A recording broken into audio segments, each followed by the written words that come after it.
Welcome everyone. इस video के अंदर हम डिस्कस कर रहे हैं एजेंसी के बारे में, यानी एजेंसी क्या है, क्यों उसको क्रिएट की जाती है, एजेंट क्या होते हैं।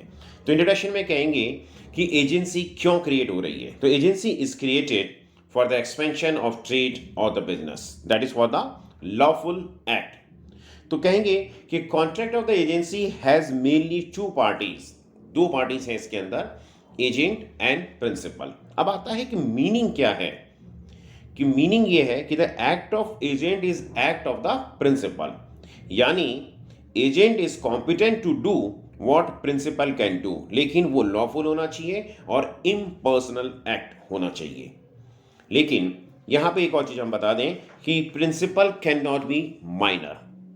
तो इंडियन कॉन्ट्रैक्ट एक्ट 1872, अगर हम डेफिनेशन के बारे में बात करें तो एजेंसी के बारे में इंडियन कॉन्ट्रैक्ट एक्ट 1872 डिफाइन नहीं करता है। लेकिन एजेंट क्या होता है, ये सेक्शन 182 जरूर बताता है।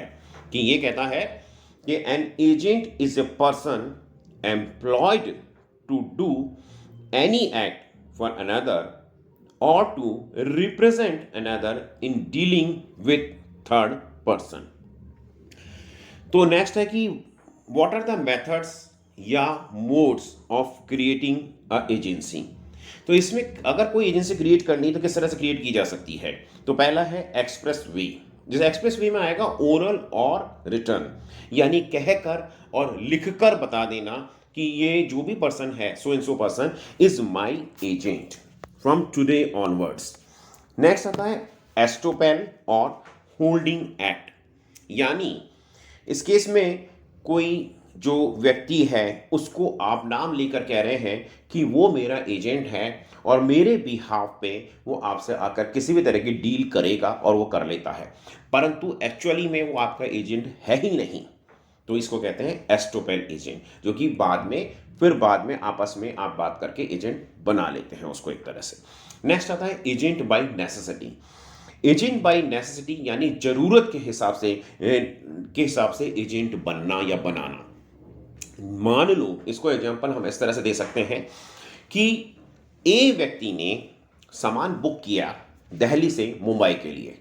अब कार को बुक तो कर दिया, चाहे से वो ट्रक के द्वारा किया, मतलब बाय रोड जाना है या बाय ट्रेन जाना है या बाय प्लेन जाना है, लेकिन और वहाँ पे जो डेस्टिनेशन पे जब पहुँचना था तो वहाँ पे उसको लेने के लिए वो व्यक्ति जिसने वो बुक किया था वो पहुँच नहीं पाया टाइम पे, और उसके अंदर एक ऐसी चीज़ है जो कि सड़ सकती है, रॉटन हो सकती है, ख़राब हो सकती है, जैसे वेजिटेबल्स है, फ्रूट्स है, इस तरह के आइटम जो कि ख़राब होंगे। तो उससे कांटेक्ट करने की कोशिश की जाती है जिसने कि बुक कराया था, पर उससे कांटेक्ट किसी कारणवश नहीं हो पाता है और वो लेने पहुंचता भी नहीं है।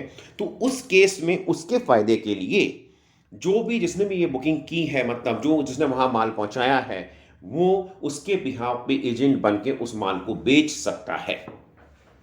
नेक्स्ट आता है बाय रेटिफिकेशन।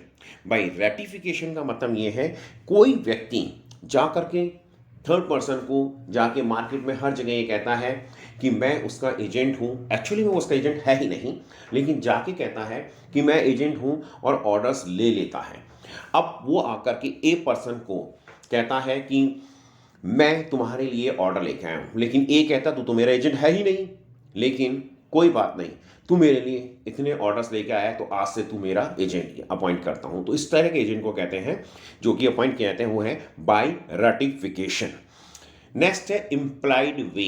इम्प्लाइड वे के अंदर का जो बेस्ट एग्जांपल दिया जाता है वाइफ।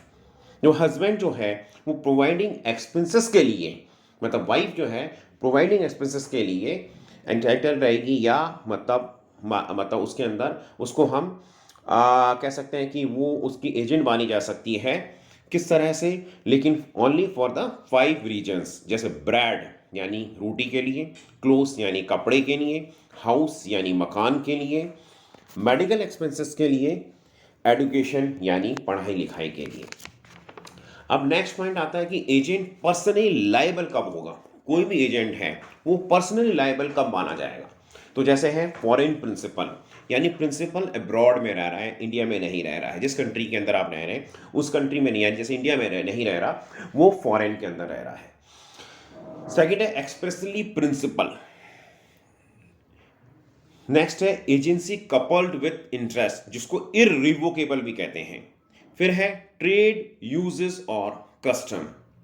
देन है अनडिस्क्लोज्ड प्रिंसिपल, यानी प्रिंसिपल को बारे में डिस्क्लोज ही नहीं किया गया है। रिसीव्ड मनी बाय फ्रॉड और mistake. Next, principal does not exist, principal exist ही नहीं कर रहा।